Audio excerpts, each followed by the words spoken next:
Ladies and gentlemen, make some noise for Ember featuring Sara Caswell.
Please welcome to the stage the host of Let's Get Lit, Blaze Mancillas! Keep clapping for Blaze!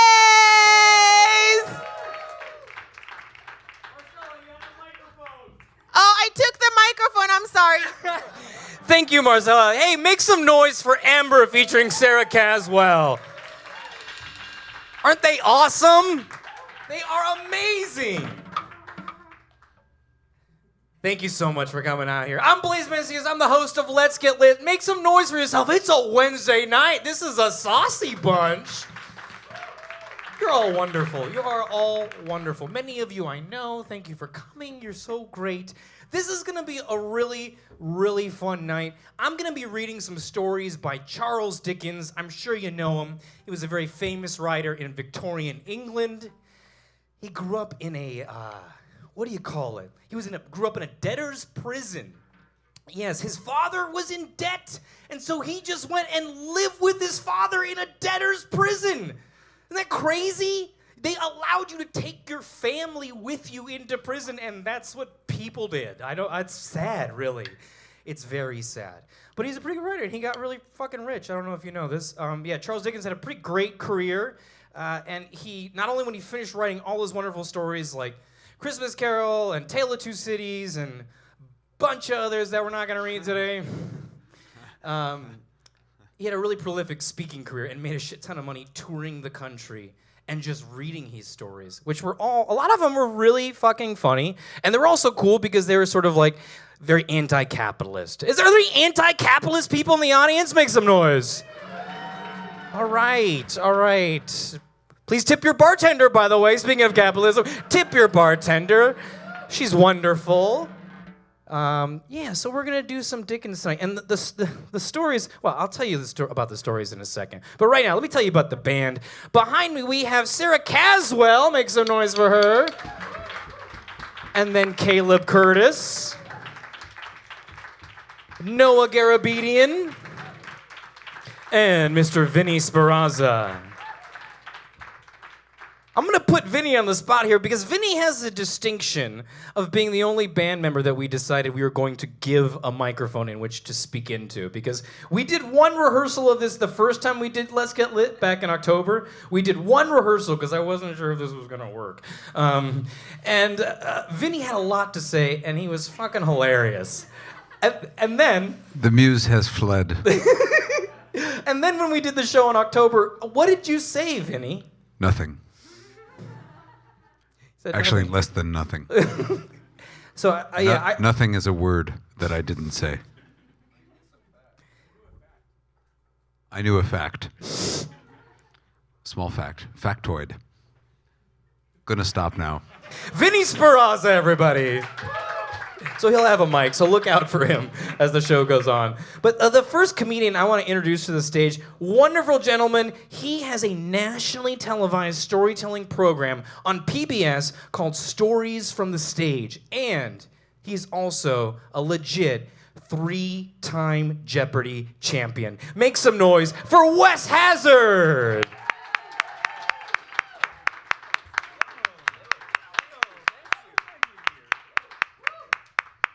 So glad you're here, Wes. Welcome. Happy to be here. Thank you.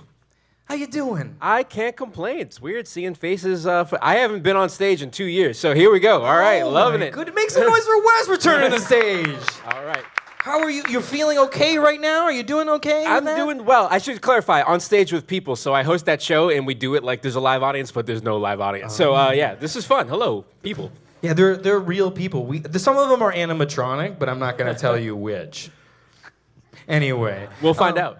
Wes, are you a Dickens fan? I am as much, probably a little bit more than average, but average is pretty low in America in 2022. So, big fan. Great Expectations, love that. David Copperfield, read these in high school. Christmas Carol, come on, every year. It's great, right? Would you go see A Christmas Carol when you were a kid? I would watch Scrooged with Bill Murray. Oh. That counts. Does that count? Absolutely. All right, make some noise for Scrooge.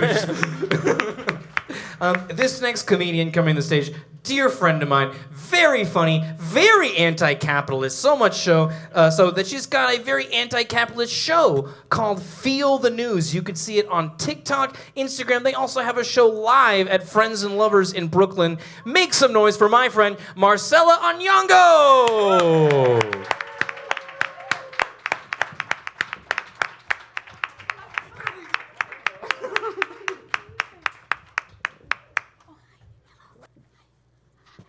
Hi. Hi, everybody. Oh my gosh, y'all are so cute with your little masks on. Welcome, Marcela. Thank you. How you doing? As well as everybody else is doing. So that's like C minus or F minus. F minus. All right, can only go up, right? Make some noise. We're hitting rock bottom. All right, it's okay to not be okay. Yes. Marcela, are you a Dickens fan? Who's that? Yeah, exactly. So you're not familiar with any sort of Dickens stuff, books or plays or stories? It was the best of times. It was the worst of times. That's all I know. Good. That's all you need to know. Muppet Christmas Carol? Don't know what that is. All right, fair enough. I'm a big fan of Muppet Christmas Carol. I'm not gonna lie. I don't read books written by white men. Oh, that's fair. That's fair. A lot of the ones in the public domain. Yeah. I know. Because they were the only ones allowed to write books. That's why they wrote so many. Exactly. We should stop them. If you see... Even Das Kapital? Yeah, Marx and Engels can also kiss my ass. Fair? Sorry, I'm very negative. I will get positive. But that's okay, Marcela. This is why I want you here, because you know what? If you feel like fuck Charles Dickens, that's okay to feel, because right now, you're going to get the last word, because Charles Dickens is fucking dead. Yeah. Make some noise for that. I'm sorry if it got weird. All right, so, the collection of stories that I'm going to be reading from is called, Sketches of Young Couples. And yes, this is true. And so Dickens did this collection of stories called Sketches of Young Couples. And each story is a different type of couple that he absolutely was repulsed by. Like, couldn't stand, you know. Some of the titles were like, you know, couples that preen upon themselves, or, you know, or couples that are above everyone. He also did a collection called Sketches of Young Ladies and Sketches of Young Gentlemen. So he has all types of people that he couldn't fucking stand. This just sounds like a Peeping Tom's notebook collection. Like, It does. But he does sound like me, so I like him now. All right, okay. Winning a fan there. Misanthropes, I love them. Yes. And I will also say this. It's funny to read these stories and then like look at Dickens' life, because you're like, oh, you're hypocritical as fuck, dude. So that's pretty funny. But this first story that we're going to read is called The Egotistical Couple. Yeah. Of course he did. Has anyone ever read The Egotistical Couple? Anyone? Wes has. Wes has? I knew it. it was on the shelf. Wes, you read it, yes. I annotated it, yes. So let's do it. We're in a unique place. Marcela has never heard this. Wes came prepared to get a 1600 on the SAT.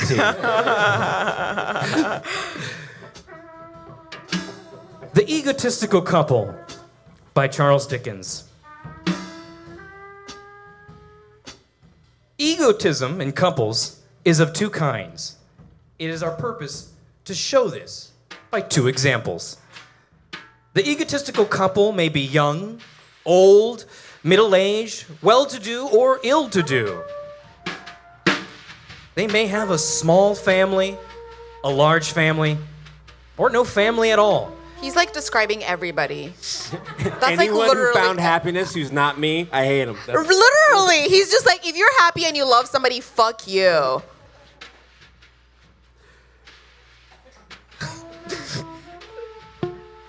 I'm in love, so I don't hate. It's fine.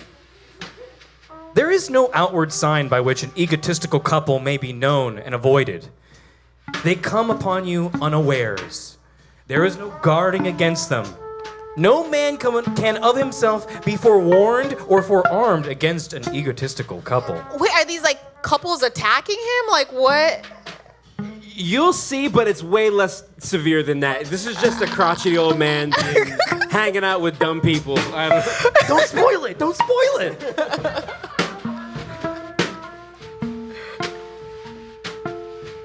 The egotistical couple have undergone every calamity and experience every pleasurable and painful sensation of which our nature is susceptible. You cannot by possibility tell the egotistical couple anything they don't know, or describe to them anything they have not felt. They have been everything but dead. Sounds like he wants them dead.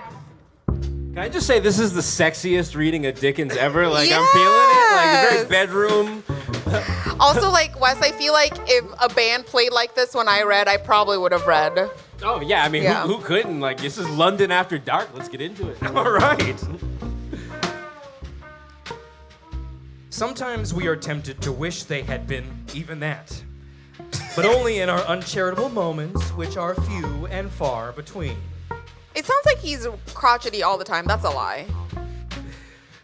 We happened the other day, in the course of a morning call, to encounter an egotistical couple.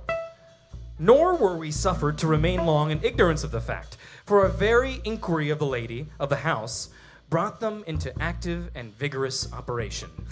Should be noted that he's with his wife. He doesn't mention his wife at all, but he's like doing all this with his lady, and it's just weird that it's never brought up. I love the way he's like hating on other couples while like he's in a couple.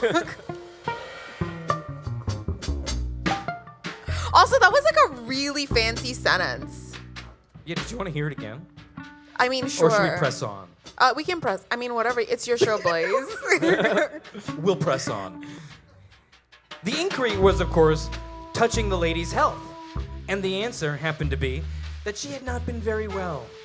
"Oh, my dear," said the egotistical lady, "don't talk of not being well. We have been in such a state since we saw you last."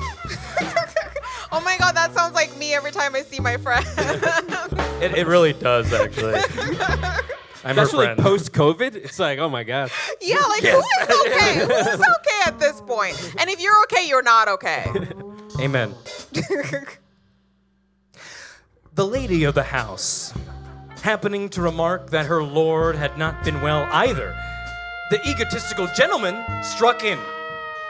"Never let Briggs complain of not being well. Never let Briggs complain, my dear Mrs. Briggs. After what I have undergone within these 6 weeks, he doesn't know what it is to be ill." Wait, are they like trying to? Is this the same couple trying to outdo each other in their illness? So again, very unhelpfully not mentioned. Our couple, the narrator couple is Briggs, and they go to this other house, and so this is the wife of that house saying to the wife of this guy, "Don't let your husband say that things are bad because I've had it so bad." Oh, thank you. See, this. If you would have been in English, I would have done better. Wait, say that again? I said if you would have been in my English class, I would have done better. I feel. Thank you, Wes. Oh, yeah? I'm here Wes for is you. just translating the words into Marcela words Would for you me. had sat behind Wes so you could, like, copy off of his paper? Is that what you're saying? I would have like paid him to do my homework. I would have taken that gladly. That's beautiful. That's beautiful. That's capitalism right there, everybody. I don't have money though, so it would have had to be like a gift economy type of thing. He doesn't know what it is to be ill. He hasn't the least idea of it. Not the faintest conception. "My dear," interposed his wife, smiling, "you talk as if it were almost a crime." The voices are starting to sound the same already. I don't know who's who. This is the wife now. Okay. Okay. "My dear," interposed his wife, smiling, "you talk as if it were almost a crime in Mr. Briggs not to have been as ill as we have been, instead of feeling thankful to Providence that both he and our Mrs. Briggs are in such blissful ignorance of real suffering." It sounds like all your friends that got COVID and they're like, mine was worse. Yeah. I was coughing for days. Exactly. I know you did that, Marcela. I never got COVID. Oh. because of all the Humble brag, humble brag. It's because of all the weed. I've heard that. I have heard that. Have you heard that? Yes. Apparently, I heard CBD. You can't get it if you do a bunch of CBD, which covered. Yeah. apparently there are studies that if the THC does something to prevent the viruses of COVID. I have not read these studies entirely, so don't quote me on that. Do your own research. But allegedly, weed's good for you for keeping COVID away. A puff a day keeps the COVID My away. uncle also says the same thing. Yeah. There we go. I say the same thing, which is why I'm immune. I've never had COVID, so. Moral of the story is listen to Wes's uncle at all times. Yeah. Yes. Your uncle is right. My love, returned the egotistical gentleman in a low and pious voice. You mistake me. I feel grateful. Very grateful.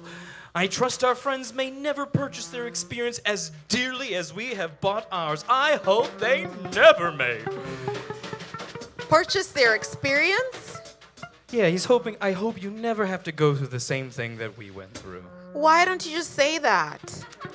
Because it was like the 1850s and they had to talk like this. Ugh, gross. Yeah. I'm sorry. Yeah. It's okay. Wait till the next paragraph.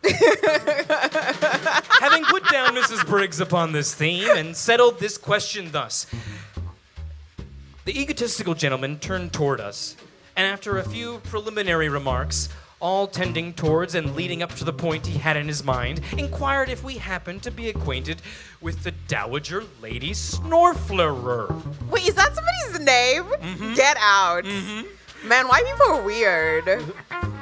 On our replying in the negative, he presumed we had often met Lord Slang, or beyond all doubt, that we were on intimate terms with Sir Chipkins Glogwog.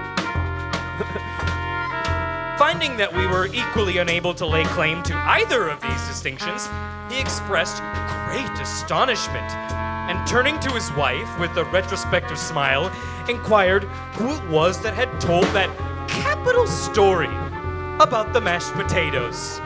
Yeah, this is when I just like threw the shit down for a second. I was like, I need to take a break. Yeah, Like, what is he actually even saying?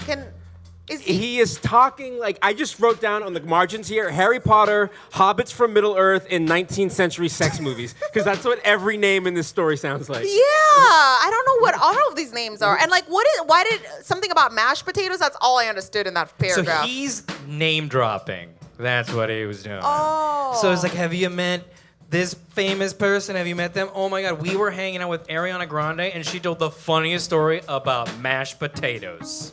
Okay, see, But That's it's what he's fame doing. if you live in a trailer park in 1860s London. Like that's the level of fame that we're dealing with. I also do feel like this story could have been 2 sentences. This is true. But it's fine. Please continue. What do you expect? He's white. Shh, don't tell. I think Right. everybody knows. Okay. All right. Who, my dear? Returned the egotistical lady. Oh, why, Sir Chipkins, of course. How can you ask? Don't you remember his applying it to our cook and saying that you and I were so like the prince and princess that he could almost have sworn we were they? So wait, is this bragging? Mm-hmm. Okay, got it. To be sure, I remember that, said the egotistical gentleman. But are you quite certain that didn't apply to the other anecdote about the Emperor of Austria and the pump? Upon my word, then I think it did, replied his wife. To be sure it did, said the egotistical gentleman. Oh, I get why he hates these people now.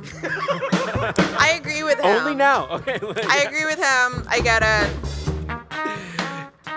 It was Slang's story. I remember it now perfectly. However, it turned out a few seconds afterwards that the egotistical gentleman's memory was rather treacherous, as he began to have a misgiving that the story had been told by the Dowager Lady Snorflerer the very last time they dined there, but there appearing on further consideration strong circumstantial evidence tending to show that this couldn't be. Oh, so he's saying that they're lying. I think it's like, yes, and it's like... I'm gonna ask Wes. Wes, what do you think? They are lying, and also some of this stuff did happen, but who cares? Like, you know, so, Yeah, that's exactly it.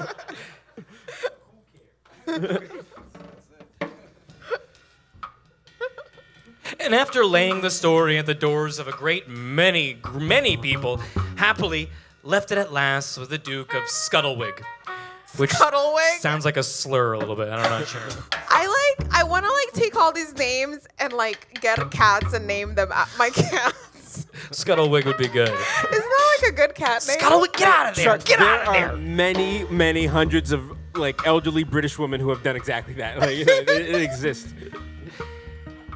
Observing that it was not extraordinary that he had forgotten his grace hitherto, as it often happened that the names of those with whom we were upon the most familiar footing with were the very last to present themselves to our thoughts. They're very forgetful of people they know. I think that's what that means. It not only appeared that the egotistical couple knew everybody, but that scarcely any event of importance or notoriety had occurred for many years with which they had not been in some way connected. Thus, I mean, they're everywhere. Everywhere. It does sound like there's a little bit of hating and jealousy here. oh yes. But I would definitely hate on these fools too, because they're over the top. Thus we learn that when the well-known attempt upon the life of George III was made by Hatfield in Drury Lane Theatre, the egotistical gentleman's grandfather sat upon his right hand and was the first man who collared him. When they talked about the attempt on the life of George III, I just wrote in the margin, Team America, fuck yeah. So that's all I have there. But also fuck imperialism, so So yeah, it's fine. I'm with you. I'm not Team America. Wes, this is where the partnership ends. And that the egotistical lady's aunt, sitting within a few boxes of the royal party, Oh yeah. was the only person. Was the only person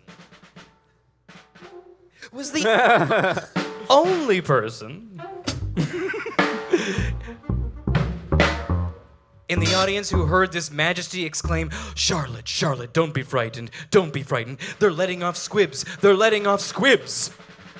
Squibs? What's that? So this whole thing is in gunshots. basically what they're saying is like, I was here when 9/11 happened. That's what they're saying. Yeah, there was an actual attempt on the life of George III. III in 1800. He was at a theater. A crazy guy shot him. It actually changed the laws of how it made it so that you could actually plead insanity and be treated and not just like taken home to your family. It was actually kind of important. This is true. And Wes does know everything. That is correct. Yeah, Wikipedia. By the way, not just Wikipedia, 3-time Jeopardy champion Wes Hazard. Wait, also just like back up. They were saying that we weren't there, but like my grandparents were there. So it's like if I'm saying like my friend was like at this, so you're bragging because your family member or somewhere? Yeah. It's like saying that like, so my uncle's best friend was watching TV in Miami when the Twin Towers fell down. And it's like, cool. Yeah. These people suck. Yeah, they do. When the fire broke out, which ended in the destruction of the 2 Houses of Parliament, the egotistical couple, being at the time at a drawing room window on Blackheath, then and there simultaneously exclaimed to the astonishment of a whole party, it's the House of Lords! Parliament did straight burn down in 1834. Like that happened. Woo! Who did it? They were actually disposing of the ballots that you used to select a new. It was an accident. Someone didn't clean the chimney flues. I'm so sad. I know that now. I love Hazard. this. I love this. I love this so much. I do too. This is amazing, Wes. Thank you.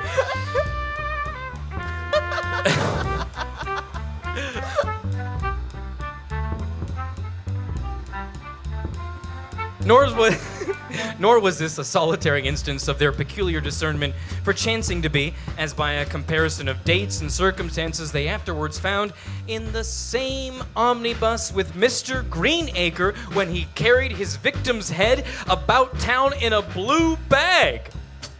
James Greenacre, 1785 to 1837. He killed his wife. He was trying to escape to America with his mistress. They caught him the day before he left. Yeah. Damn. Wes, you didn't just like do your homework. You actually did research. Or did you like already know this stuff, which is like more terrifying? A brief aside, quick way to become a Jeopardy champion is every time you read a fact that you don't know, just look that shit up. Do y'all know you could just do that? Do y'all know you could just like look up things that you didn't know on the internet?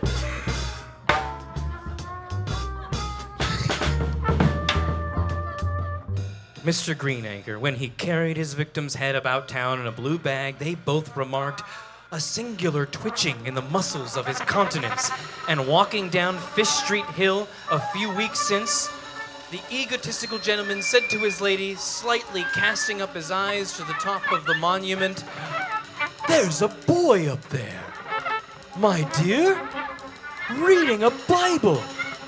It's very strange." "Oh, I don't like it."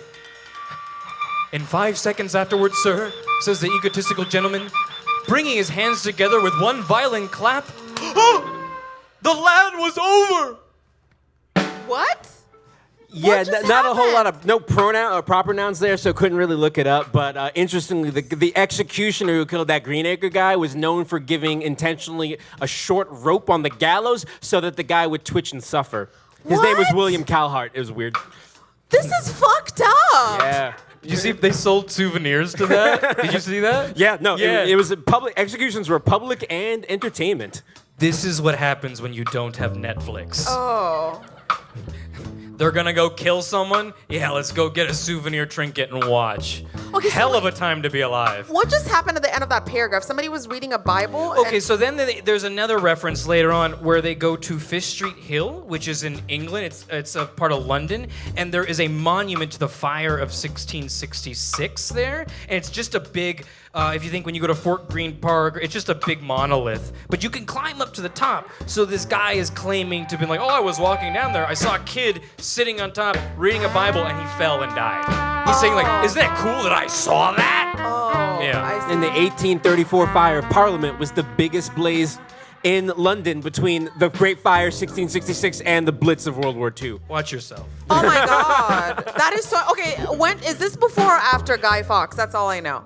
Guy Fawkes, ooh, that's what, 16... That I don't know. If Great Fire of London, I want to say, is slightly before that. I want to say. Don't quote me on I that. thought But Great Fire was 1666. but I Great could Fire be is wrong. 1666. I think... Blaze, do not argue with Wes. No, Sorry, I'm very not sorry. sure on this. I'm sorry. Well, I'm sorry. I'll look it up and come back. I'll tell him at the intermission. He's our Google right now, okay? I win Jeopardy when I'm at home yelling it at the screen. I swear I do.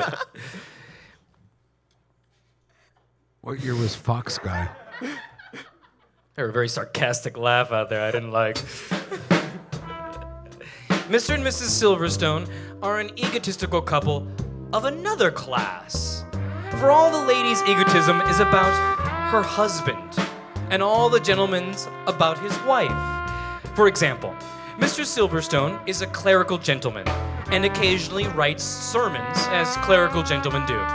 If you happen to obtain admission at the street door while he is so engaged, Mrs. Silverstone appears on tiptoe and speaking in a solemn whisper, as if there were at least 3 or 4 particular friends upstairs, all upon the point of death, implores you to be very silent, for Mr. Silverstone is composing. Well, I mean, she's just trying to, like, defend his art. Like, come on. And wait, a clerical person isn't just like a preacher? Yeah. Okay, Yes. why didn't we just say that? It's Victorian England. They gotta spruce it up a little. He's a gentleman. He owns some land, too, so we gotta let you know. So you can't just call him a preacher. It's got to be Yeah. a clerical person? Yeah. Okay, gotcha. Mr. Silverstone is composing, and she need not say how very important it is that he should not be disturbed. Unwilling to interrupt anything so serious, you hasten to withdraw with many apologies, but this Mr. Silverstone will by no means allow. Observing that she knows you would like to see him, as it is very natural you should, and that she is determined to make a trial for you, as you are a great favorite. I just love that she's like playing hard to get with her husband. Yes. She's like, yeah, I can't see him, sorry. So you are led upstairs, still on tiptoe, to the door of a little back room, in which, as the lady informs you in a whisper, Mr. Silverstone always writes. No answer being returned to a couple of soft taps, the lady opens the door, and there, sure enough, is Mr. Silverstone. With disheveled hair powdering away with pen, ink, and paper at a rate which he has any power of sustaining, it would settle the longest sermon in no time. I like the way he's like ripping him to shreds. He looks like shit. Yes. This is the point where it's like I like Blaze quite a bit, but I don't know him like crazy well, and I just had the image of like you alone like reading this story at like 3 o'clock and laughing your ass off, like, oh man, this is gonna crush. And like I really want to talk to you later on about your Dickens, like how you got into this. I'm so curious. Wes, I just love your intellectual curiosity because I have none of that. Wes, you're not far off. I did forget certain things in that email that I sent very late last night, so yes, I was poring over my computer like a madman. It was not good. Wait, But I'm glad we're all here. One thing that I do want to say though, I just love the way this couple like they gas each other up. Like I want somebody to gas me up like that. Like don't interrupt Marcela. She's working on her jokes. To be fair, Marcela, you're in a relationship, right? He doesn't gas me up like But that. you Take gas some him. notes, honey. You gas him up quite a bit. Oh, that's because he deserves to be gassed up. Aww. Everybody out here just found love and everything. All right, fine. It's okay, Wes. You'll find love. You're really see. smart. People like that. Yeah, that's a great quality in this city. All right, there we go. Wait, Wes, so you trying to say that people in the city don't like smart people? No comment. Sure enough, there is Mr. Silverstone.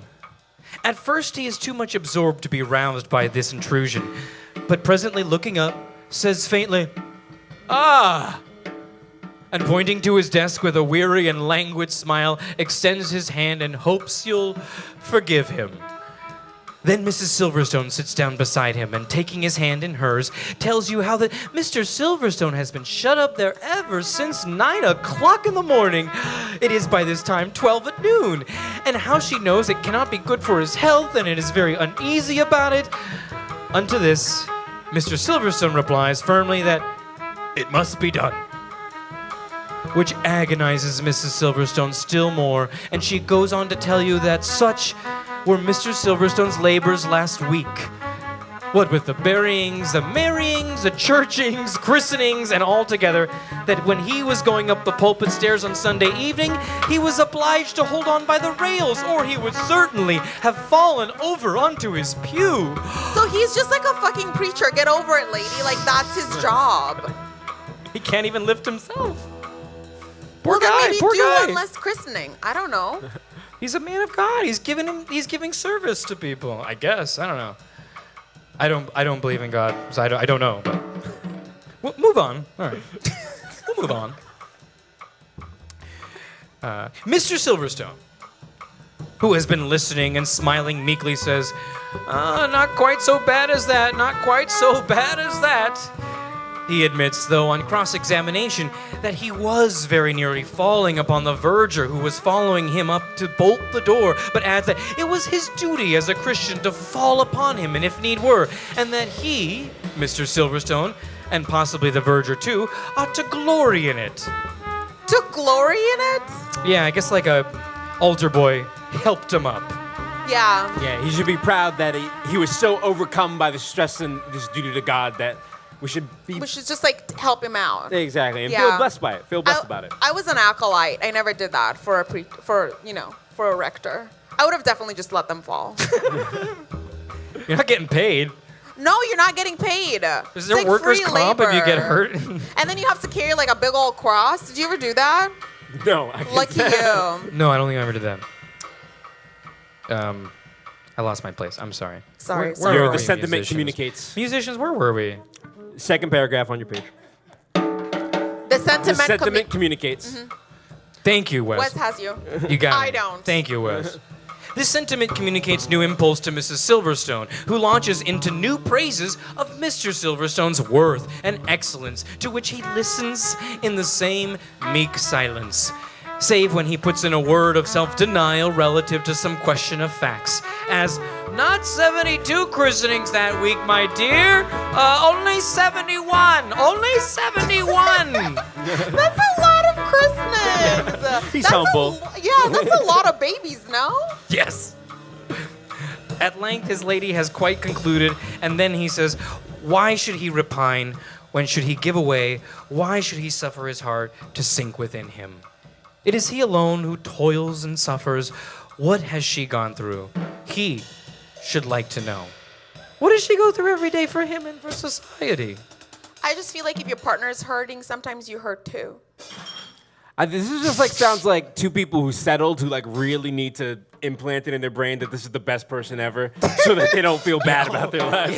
Wait, is that so? You feel like she doesn't like him that much, and she's like, "This is the best that I could do," or I think she's built her entire identity around him, so that he has to be amazing, or else she will feel like nothing, and vice versa a little bit. because she like has nothing for herself. She's like a shell. Gotcha. It's like the end of Grease. Have you ever seen Grease? It's the worst ending to a musical. She's like, all right, I'll just change to make this man happy. Yay. Stand by your Summer man. Grease 2 was better, whatever. Oh, was it? You watched Grease too? Lorenzo Lamas? Yes, I did. Great. I don't The know. Renegade? I don't sign off on this at all. Wes can be wrong sometimes. We're all human. With such an exordium, Mr. Silverstone launches out into glowing praises of the conduct of Mrs. Silverstone in the production of 8 young children and the subsequent rearing and fostering of the same. And thus the husband magnifies the wife, and the wife the husband. Yeah, like that was the one point of detail that he didn't, like literally said Mrs. Silverstone talked about the production of her 8 young children. Let's hear about that. Well, What's going on? Like, you just sharing details with the company? Like, it was weird. Yeah, and also doesn't it sound like he's like talking about animals and not children? Like he Yes. talks about and then he talks about rearing and production. You don't like Rearing, yeah. You don't, right? There was no 401ks in the 1800s. These kids are your retirement plan. You need one of them to make it to adulthood and hit it big, or else you're screwed. So it is like raising animals. They are Exactly. it's commodified children. Yeah, they did all of what her contribution was in like one sentence. This would be well enough if Mr. and Mrs. Silverstone kept it to themselves, or even to themselves and a friend or two. But wait, isn't he their friend? Maybe he's their friend or two. But they do not. The more hearers they have, the more egotistical the couple become, and the more anxious they are to make believers in their merits. It's in the story. Oh, so they're just like kind of insecure. Maybe they just need therapy, you know? Very understanding right now. I thank God for social media where now you can just broadcast this to your 237 followers and you don't have to bore your friends in real life. We It's should so have much got better. them. We should have got them an Instagram page. That's Yeah. all they needed. Or maybe this is just like Instagram before Instagram. Exactly. So sad. It's cheaper than therapy. Bleh. Perhaps this is the worst kind of egotism. It has not even the poor excuse of being spontaneous, but is the result of a deliberate system and malice of forethought. Mere empty-headed conceit excites our pity, but ostentatious hypocrisy awakens our disgust. Wow. And scene. That's the Egotistical Couple by Charles Dickens! This is Amber. This is Wes Hazard. Make some noise. Yeah. Thank Make you guys some so noise for much. Wes All Hazard. right. And make some noise for Marcela Onyango. We're going to take a quick break.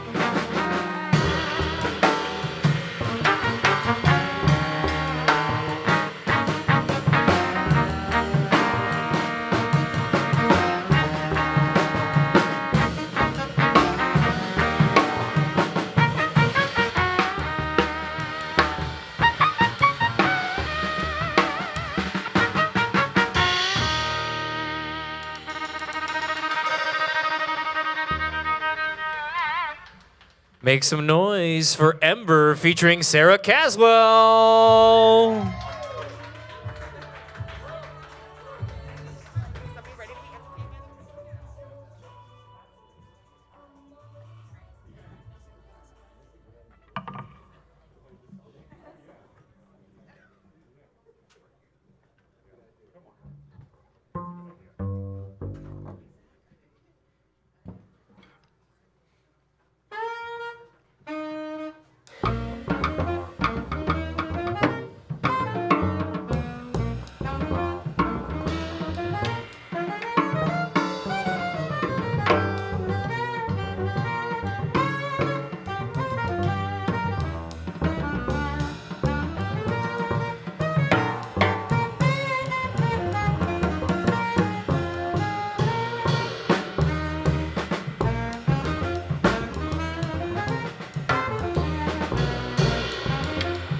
All right, welcome back, our brilliant host, Blaze Mancillas.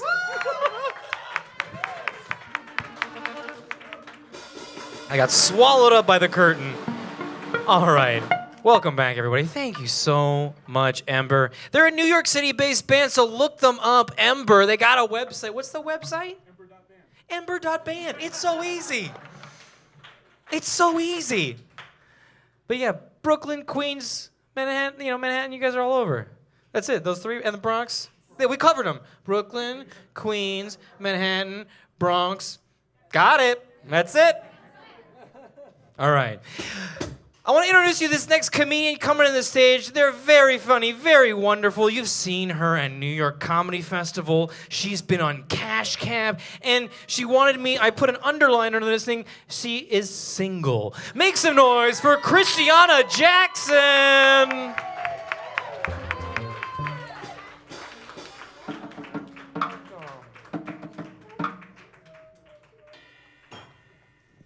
How we doing? Hello, everyone. Anyone else single? Okay. Any single people in the audience? Make some noise if you're single. All right. All right, not tonight. It's all right. Blaze, thanks for having me. Yeah, I'm so glad you're here. Do you know, are you a big Dickens fan? Well, have you shortened that? Yes. That's why I thought you had me on for this month. I was like, it's Black History. I was like, nope, Charles Dickens. There we go. Oh, did the email not load all the way? That you're like Charles Dick? I think I know a Charles with a dick. I know a lot of Charles Dicks. How are they on a scale of 1 to 10? Well, the one I married, it was great, and then I was done with it. So. After how many times? Oh, I don't come. That was rude of me. That was rude of me. I'm so sorry. I'm sorry. I don't. That was so long ago. I'll say this. I don't read as much as I should. I'll tell everyone know that. I write jokes more than I read anything else. But I'm excited to, fuck up the story. And you guys should follow Christiana on the socials. Incomparable MC? Is that what it is? Incomparable MC. Oh, Incomparable. Same thing. I can't read very well. No, either. potato patata. But yeah, check her out. She's a New York City comic. You can see her all the time because you are a very funny joke writer. Oh, why, thank you. Give it up for Christiana Jackson.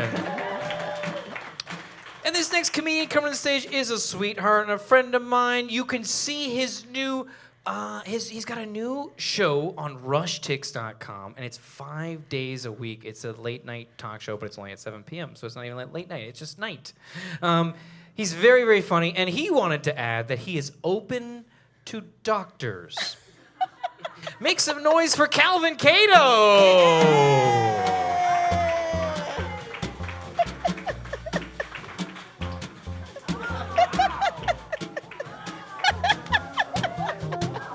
Yeah. Woo! Welcome, Calvin. Oh, welcome to you, Jay. I'm trying to put my sexy reading voice on. You're doing great. Thanks. You're doing great. I love this coat, this ensemble that you have. You look excellent, sir. Thank you. It's called I Haven't Left the House in 2 weeks, so I have to try now. Oh. I have to say, your I Haven't Left the House looks way better than my I Haven't Left the House. You make it look good. It wears well on you. Really? Thank you. You look great, though. Look, Thanks, man. Yeah. your colors match. You got everything. Thank you. Thank you. You smell like you showered. You look great. Okay, but I don't look like it. Calvin, what do you think about Dickens? Well, she stole all of my jokes about it. So, you know what, Charles Dickens, he's nice. You know, he's good for a white. It's rough on my month. I thought we were going to at least read some, James Baldwin. But I guess we got to make do. Word. My bad. I'm She sorry. see, she about to start the race war. I see you, girl. It's Sorry, about whites on this time. side of the room. This is the Mason-Dixon line here. I think we're Runs gonna right lose through the war. caveat. It's weird. So you haven't read any of these silly stories about Dickens and these couples that he hates? No. I mean, I read David Copperfield. Okay. It's all The right. Magician? I'm just kidding. That would have been more interesting. I'm like, oh, poor white guy, great. Oh my God, it's so hard, British, What was that last part? I don't know. It's so hard British. That's how British people sound to me when they whine in the 1860s. Oh no, consumption, death. That's every Dickens story to me. Do you want to know what this next story is? Yeah. All right. Oh. All right. The Couple Who Dote on Their Children That's not us. by Charles Dickens. Anybody have kids in the audience? Make some noise. Oh, you guys are going to love this one then. I don't think you asked if they have kids. It's a Wednesday night, Yeah. and they're out here. They could get a sitter. Or you can just abandon them, you know. Round of applause. Who has the money to afford a babysitter in New York City living? That's what I thought. Exactly. Can't afford a human, a person, a baby. The Couple Who Dote on Their Children by Charles Dickens. Oh. Well, all right. Excuse me. Let me loosen a. Hello. Are you a doctor? Drummer doctor? Sorry, let's start the story. Gonna be serious. The couple who dote upon their children have usually a great many of them. 6 or 8 at least. The children are either the healthiest in all the world or the most unfortunate in existence.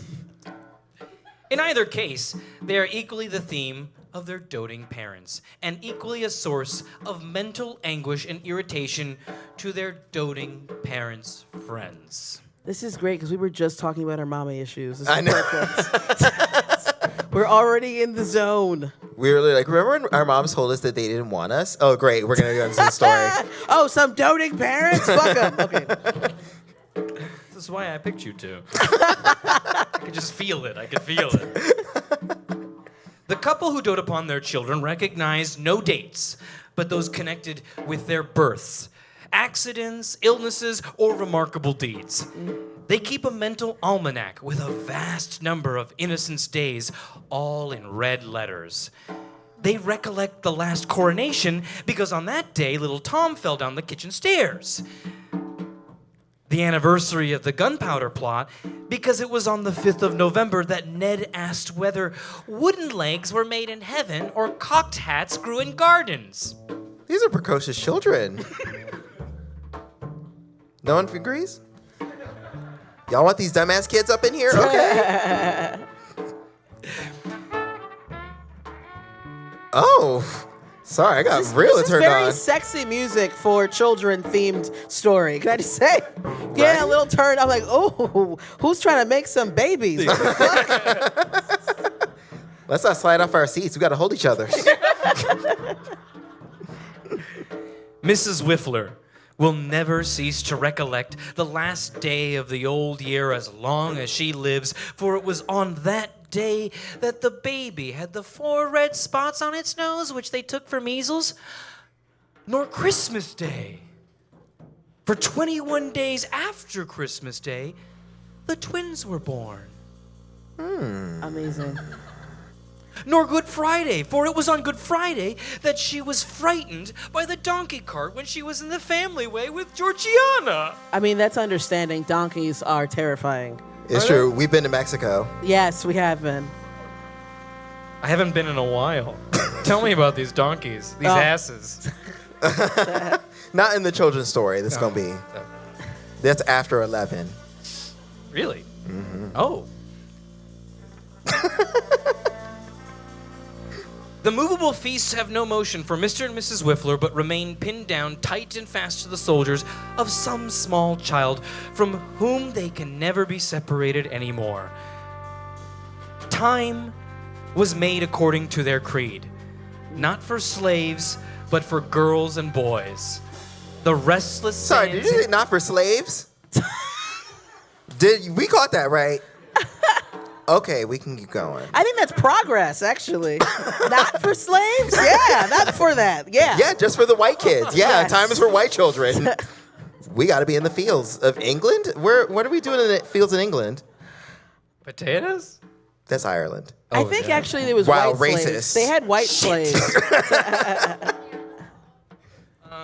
This is a weird sentence that I put a little parentheses and a question mark because I don't know what it means. But it's not just this Oh, part. I'm glad it's not just me. No, this is but it's very long. This is the whole sentence. Time was made according to their creed, not for slaves, but for girls and boys. The restless sands in his glass are but little children at play. Yeah, that's when I stopped reading. I was like, Yeah. I gotta do my cardio, and I'll figure this out later. I was like, I gotta read some Mashada Shakur, and then we're gonna come back. I looked this up. I tried Googling. I couldn't find shit. The only thing I was trying to think is like, does he mean time, the like person? You know how like Yes. they Like Father personified Time? time like back at like Chronos and shit. So I thought they were talking about time controlling these people's lives, like they're slave to their children. But I don't think that I don't know. I But really then where don't do the know. sands of the hourglass come in? This is very Days of Our Lives. Yes. But like, because I'm confused. So the children are like grains, like they run through the. Yes, he's saying that the beach? children, I the mean, restless sands in his glass, and I think I thought was time, the person, are but little children at play. So all life, like maybe he's saying all life is just children going down an hourglass, and that's how you know time is passing Wow. by that how is many very kids you see, profound. maybe? That is quite profound. That's I mean, the men deep. that I date are not men; they are children. So I would agree that some of us never become adults. Sure, just children running through a tight hole. That's Yeah, just like sands. We're all just trying to get through a tight hole, aren't we? I love how uncomfortable Howdy Doody right in front is. He was like, "Ugh, I came here for some literature." As we have already intimated, the children of this couple can know no medium. They are either prodigies of good health or prodigies of bad health. Whatever they are, they must be prodigies. Mr. Whiffler must have to describe at his office such excruciating agonies constantly undergone by his eldest boy as nobody else's eldest boy have ever underwent. Or he must be able to declare that there never was a child endowed with such amazing health, such indomitable constitution, and such a cast iron frame as his child. His children must be in some respect or another above and beyond the children of all other people. Wow. Very dramatic. You know people like this? Yes. Yeah. Yeah, I do. My mother. We just- Except, yeah. It's this is very okay. We'll go on. I won't continue with my trauma. Go ahead.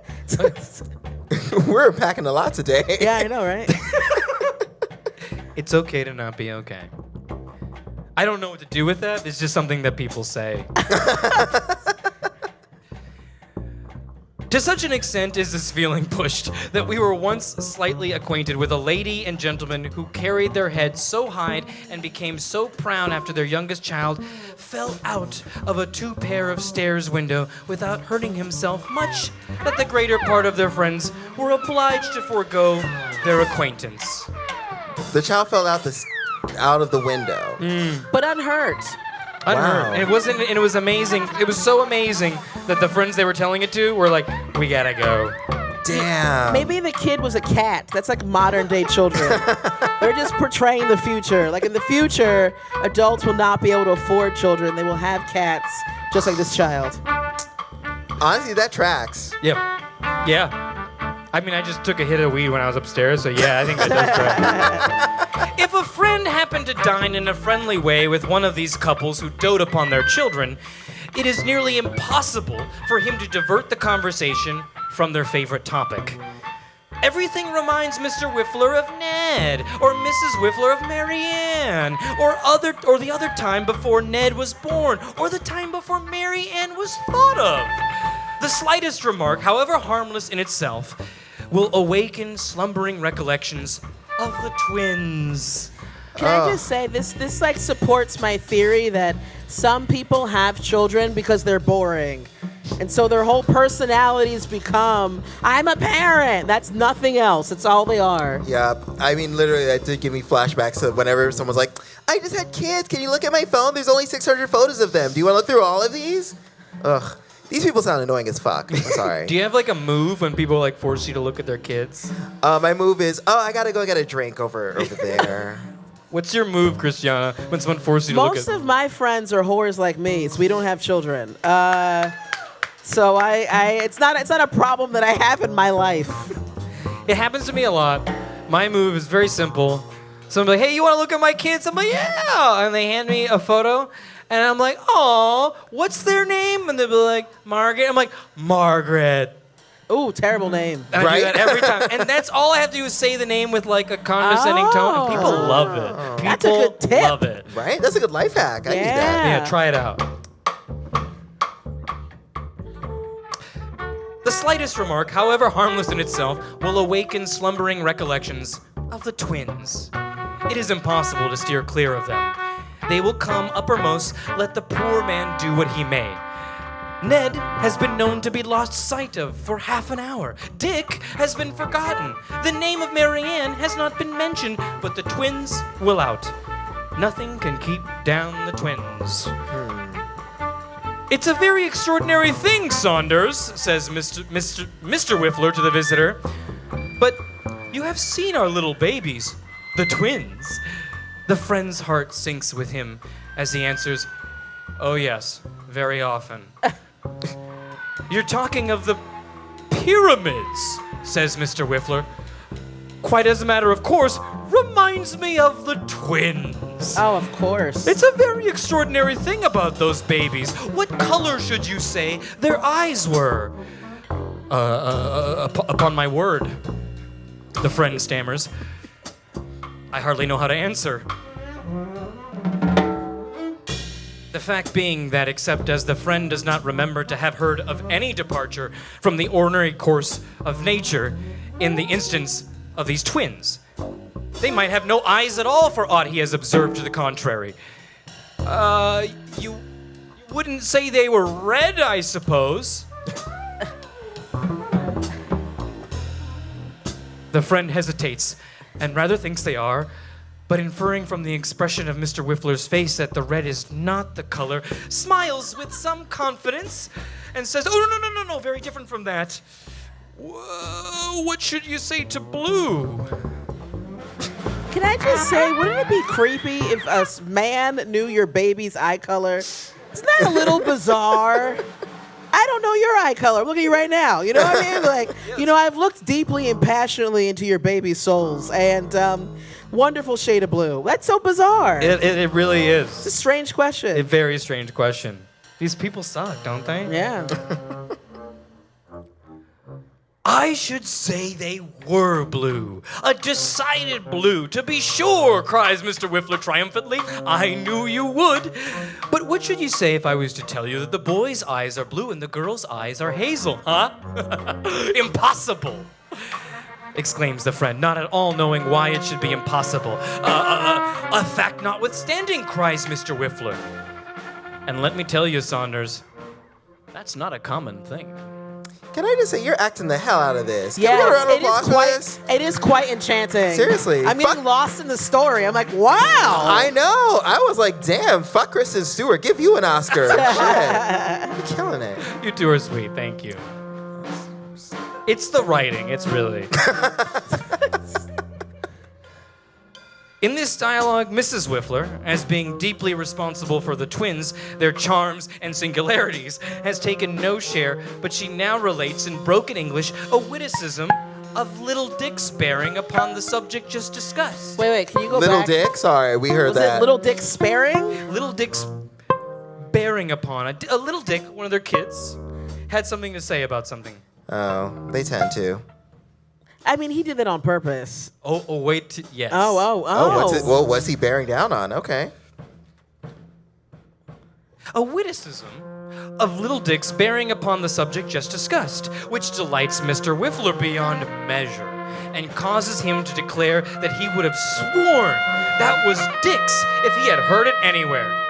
Then he requests that Mrs. Whiffler will tell Saunders that Tom said about mad bulls, and Mrs. Whiffler, relating the anecdote, a discussion ensues upon the different character of Tom's wit and Dick's wit, from which it appears that Dick's humor is of a lively turn, while Tom's style is dry and caustic. This discussion, being enlivened by various illustrations, lasts a long time, and is only stopped by Mrs. Whiffler instructing the footman to ring the nursery bell, as the children were promised that they should come down and taste the pudding. It sounds like they're about to start an open mic. That's the vibe that I'm getting.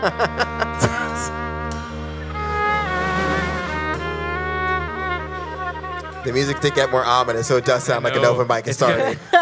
It's gonna get worse because the friend turns pale when this order is given, and paler still when it is followed up by a great pattering on the staircase. Oh. Oh. Not unlike the sound of rain upon a skylight, a violent bursting of the dining room door, and the tumultuous appearance of 6 small children. Oh, shit. Closely succeeded by a strong nursery maid with a twin in each arm, as the whole 8 are screaming, shouting, or kicking. Wait, I have a question. Sorry. Sorry. What year was this? Because babies were dying a lot back then. So, like, 8 children back then is like, wow. Well, That's but- like thousands of loads to get 8 children. Right? There's no science involved. 1840. What? Oh, This was shit. written. Yeah. That's like 100 kids now, right? If you do Yeah. the conversion rate? Also, 1840, now the slave line makes a lot more sense. I see why. Yes. Yeah. You said it. Yeah.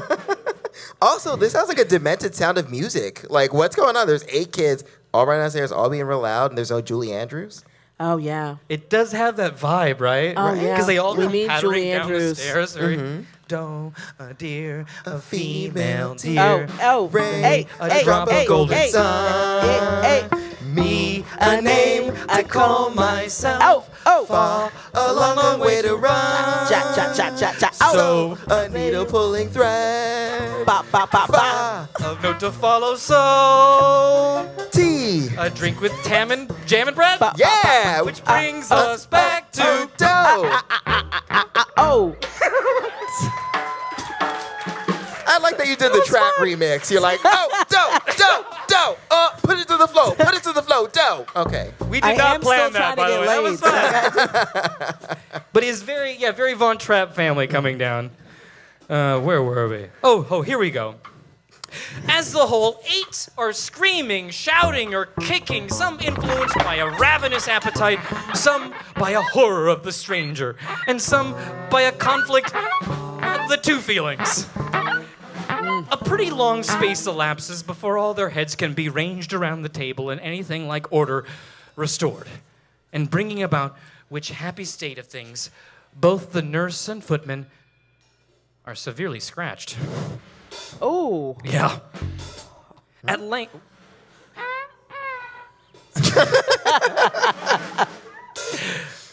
At length, Mrs. Whiffler is heard to say, "Mr. Saunders, shall I give you some pudding?"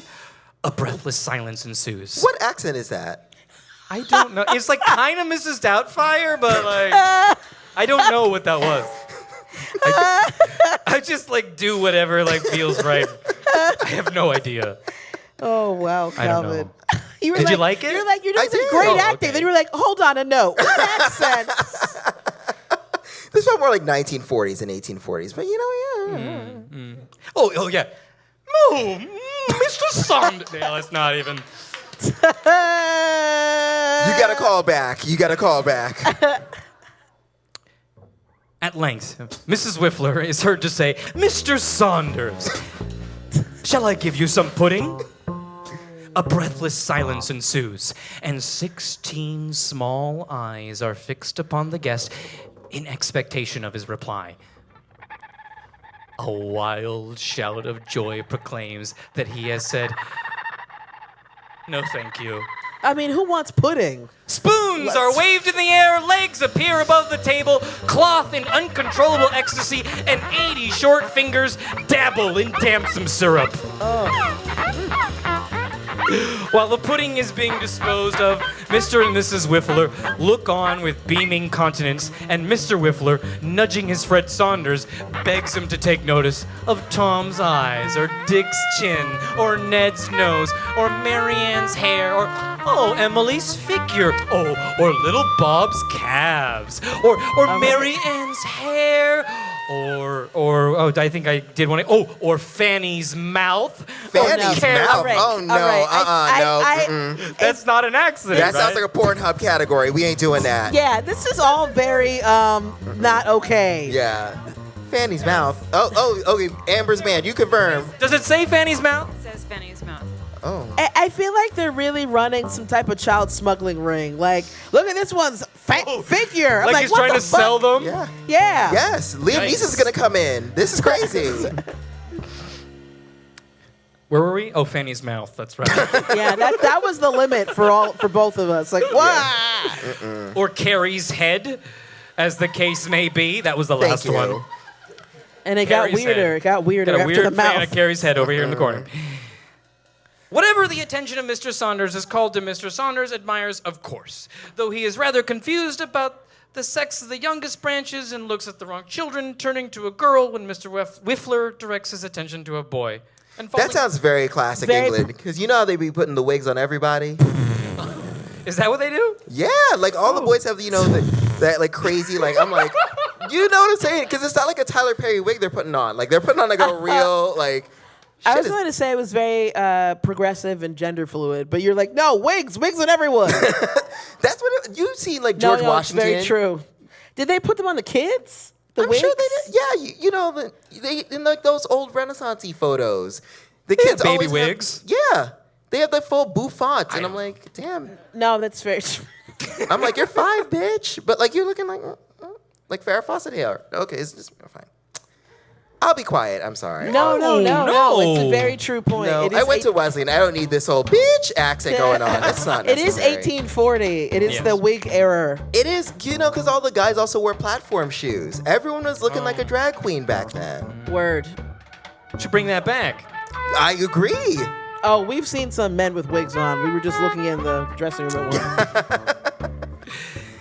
Then the dessert comes, and there is a vast deal of scrambling after fruit, and sudden spurting forth of juice out of tight oranges and into infant eyes. And much screeching and wailing in consequence. At length, it becomes time for Mrs. Whiffler to retire, and all the children are by force of arms compelled to kiss and love Mr. Saunders before going upstairs, except Tom, who is lying on his back in the hall, proclaims that Mr. Saunders is a naughty beast. Oh, I'm sorry, that's the kid. He's a naughty beast. And Dick, who having drunk his father's wine, when he was looking another way, is found to be intoxicated and is carried out very limp and helpless. Oh, That's I Dick. really need to Google Charles Dickens after listening to this. This is all very disturbing. Again, all of his novels are like this. Like David Copperfield is another one. Oliver Twist. Just getting kids drunk? Yeah, just either drunk or liver cancer or something, Oh, I mean, those are very different paths, but something with the liver. That's what Charles Dickens had a problem with. Like half of them work in coal mines. Yeah. They're all getting With pleurisy. the wigs? Wait a minute. Are they working in the coal mines with the wigs on? That's what I need to know. No, the wigs are off. You can't dirty the whiteness of the wig. You got to put that on a shelf. Then you go in the coal mine. Then you come back out, and then you're like, porridge in a fortnight. Yeah. And then you do your Pudding, shit. please. Yes. Dickens was worked in a, what do they call, a shoe blackening factory. I know it sounds racist, I swear it's not. Oh my God. No. You no, but mentioned yeah. the shoes, the platforms. Yeah. So he Someone's would gotta work. blacken He them. used to paste labels on jars of blackening for shoes. And this is the fucked up part, actually. At one point, they moved because it was all children working in this rat-infested factory, putting labels on jars. Good and at one times. point, they were like, "Hey, you know what? Let's move them to the window." And people on the street would just stop and watch children working for entertainment. Wow, child labor was their television program. This is what happens when you don't have Netflix. Wow. This is, Is that fucked up? yes. Mr. Whiffler and his friend are left alone together, but Mr. Whiffler's thoughts are still with his family. If his family are not with him, Saunders, says he, after a short silence, if you please, we'll drink Mrs. Whiffler and the children. Mr. Saunders feels this to be a reproach against himself for not proposing the same sentiment and drinks it in some confusion. Ah, Mr. Whiffler sighs, these children, Saunders, make one quite an old man. Well, what'd you keep nutting in your bitch for then? God damn. After like 3, it's like, all right, maybe I will put it away. Right? Yes. 8 kids? Come on, man. Yeah, that's wild. That's a litter. Spay and neuter. Come on. Someone's got to blacken the shoes. Someone's got to freshen up the wigs. Who's going to take the hot comb? But the friend says nothing. And yet, pursues Mr. Whiffler, what can equal domestic happiness? What can equal the engaging ways of children? Saunders, why don't you get married? Now, this is an embarrassing question because Mr. Saunders has been thinking that if he had at any time entertained matrimonial designs... He sounds gay. I'm just going to say it right now. Can we all... that? I haven't found the right one yet. I'm just going to be a golden bachelor. He sounds gay. I'm just snapping it out there. The revelation of that any day would surely have routed them forever. I am glad, however, says Mr. Whiffler, that you are a bachelor. Oh. See? See, yeah, married Brokeback people. Mountain. I was gonna say, married people love it when they have a single friend because we're like living our lives, having all the fun, And then they can fuck us. Yeah. Oh well, not okay. I don't know what you do with your friends, but I don't judge. I don't judge. I feel like it's having like a favorite sports team. You're like, go fuck some Yeah, people. I've had my married friends encourage me into some bullshit. I'm Yeah. like, I do that for your entertainment. Yes. Exactly. That's what Gladiator should have been. It shouldn't have been people killing each other. It should have been. Yeah, make love, not war. There we go. Amen. In a We have a Coliseum. time machine. We can go back. Let Would them you want to know. fuck in a Coliseum, though? Oh, hell yeah. What? Really? There should be an audience with what I do. That's all I got to say. There should be. Christiana Jackson, ladies and gentlemen.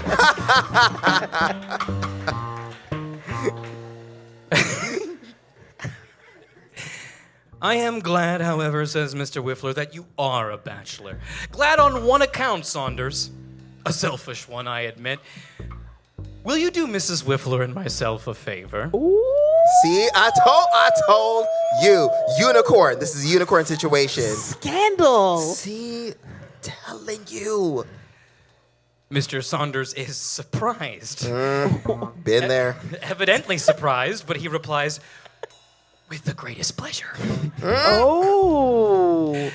Then will you, Saunders, says Mr. Whiffler in an impressive manner, will you cement and consolidate our friendship by coming into the family, so to speak, as a Fuck buddy. godfather? Yeah, that's code. Word. I shall be proud and delighted, replies Mr. Saunders. Which of the children is it? Really, I thought they were all christened. Or Saunders, Mr. Whiffler interposes. They are all christened. You are right. The fact is that Mrs. Whiffler is in short, we expect another. Oh, Not a ninth, cries the friend, all aghast at the idea. Yes, Saunders, rejoins Mr. Whiffler solemnly, a ninth. Did we drink Mrs. Whiffler's health? Let us drink it again, Saunders, and wish her well over it. I have a question. So this is gonna be their 9th kid. Yes. Somehow they're still fucking in the house with 8 other kids. Yeah. How do you do that? I don't want to know. I do. How strong is the lock on their door? You know what? Actually, what was even the house like back then? Right? They were living in squalor back then in England. Are they Might have fucking in a chamber pot? They might have been where the all in one room together. Everybody face the wall for the next 4 minutes. Is that your time, Blaze? Is that what? You reduced it by half. I just outed myself. with at such accuracy. I outed You were myself at 11:11 right now. You're like, you know what? 8, that's too much time. 4, that's enough. Mm-hmm.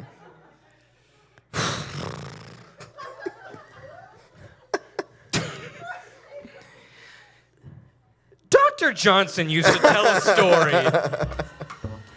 Dr. Johnson used to tell a story of a man who had but one idea, which was a wrong one. Oh, it's your doctor. There is a doctor for you in the story.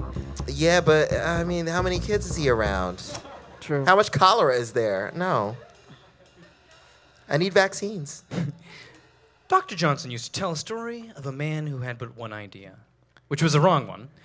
The couple who dote upon their children are in the same predicament at home or abroad at all times. And in all places, their thoughts are bound up in this one subject and have no sphere beyond. They relate their clever things their offspring say or do, and weary every company with their proximity and absurdity. Mr. Whiffler takes a friend by the button at a street corner on a windy day to tell him a bon mot of his youngest boy, and Mrs. Whiffler, calling to see a sick acquaintance, entertains her with a cheerful account of all her own past sufferings and present expectations. In such cases, the sins of the fathers indeed descend upon the children, for people soon come to regard them as predestined little bores. The couple who dote upon their children cannot be said to be actuated by a general love for these engaging little people, which would be a great excuse, for they are apt to underrate and entertain a jealousy of any children but their own. If they examined their own hearts, they would perhaps find at the bottom of all this more self-love and egotism than they can think of. Self-love and egotism are bad qualities. I didn't I don't realize think so. self-love was like a concept back then. I mean, that's birth control. Oh, that kind of self-love. I know all about that. All right, Yeah. that makes sense. I think when they say self-love, it's not the way we think of it. It's like self-absorption. You know what I mean? Oh, But maybe they should think of it that way so they don't have 9 kids. facts. Amen. Yeah, if you love yourself, you don't have 9 children. Yeah. That's for damn sure. Self-love and egotism are bad qualities of which the unrestrained exhibition, though it may be sometimes amusing, never fails to be wearisome and unpleasant. Couples who dote upon their children, therefore, are best to be avoided. Yeah. I agree with that. Yes. That's Charles Dickens, everybody! Yeah. This is Christiana Jackson! Come on, take a bow, take a bow. Christiana Jackson! Calvin Cato! Oh, really quick, one more thing I forgot to mention before we end the show. Anybody have any thoughts on whether Charles Dickens had children? Anyone have any thoughts? Anyone? You think so? I thought he had no children. You think no? Is that what you want? You want final answer for Calvin? No children? Christiana, what do you think? I mean, how could you avoid it back then? So what do you think? You think he had like He one either or a had few? no or- kids or he had a bunch of kids.